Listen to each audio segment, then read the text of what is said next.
Hi കൂട്ടുകാരെ, Appus real വേൾഡിലേക്ക് എല്ലാവർക്കും സ്വാഗതം.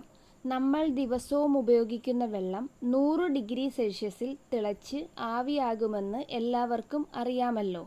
എന്നാൽ വെള്ളത്തിന് ഒരു നിശ്ചിത താപനിലയ്ക്കും മർദ്ദത്തിനും മുകളിൽ ആവിയാകാനോ ദ്രാവകമായി നിലനിൽക്കാനോ കഴിയില്ലെന്ന് പറഞ്ഞാൽ നിങ്ങൾ വിശ്വസിക്കുമോ?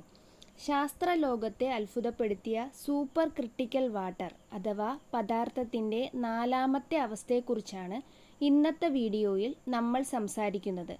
വെള്ളത്തെ 374 ഡിഗ്രി സെൽഷ്യസിന് മുകളിലേക്ക് ചൂടാക്കുകയും അതേസമയം ഉയർന്ന മർദ്ദത്തിൽ നിർത്തുകയും ചെയ്യുമ്പോൾ വെള്ളം സൂപ്പർ ക്രിട്ടിക്കൽ വാട്ടറായി മാറുന്നു.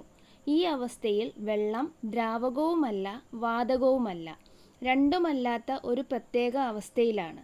സാധാരണ വെള്ളം തീ കെടുത്താനാണ് ഉപയോഗിക്കുന്നത്.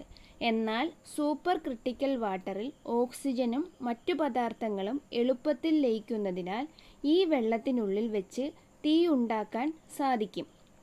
പ്ലാസ്റ്റിക്, ഓർഗാനിക് മാലിന്യങ്ങൾ തുടങ്ങിയ എന്തിനേയും നിമിഷ നേരം കൊണ്ട് അലിയിച്ച് കളയാൻ ഇതിന് കഴിയും.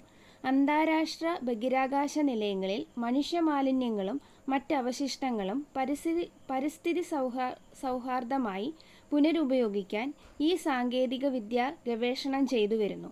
നമ്മൾ എന്നും കാണുന്ന വെള്ളത്തിന് പോലും ശാസ്ത്രത്തിൻ്റെ എത്രയെത്ര അത്ഭുതങ്ങളാണ് ഒളിഞ്ഞിരിക്കുന്നത്, അല്ലേ? ഈ അറിവ് നിങ്ങൾക്ക് ഇഷ്ടപ്പെട്ടെങ്കിൽ വീഡിയോ ലൈക്ക് ചെയ്യാനും ഷെയർ ചെയ്യാനും മറക്കരുതേ. അപ്പൂസ് റിയൽ വേൾഡ് ഇപ്പോൾ തന്നെ സബ്സ്ക്രൈബ് ചെയ്യും.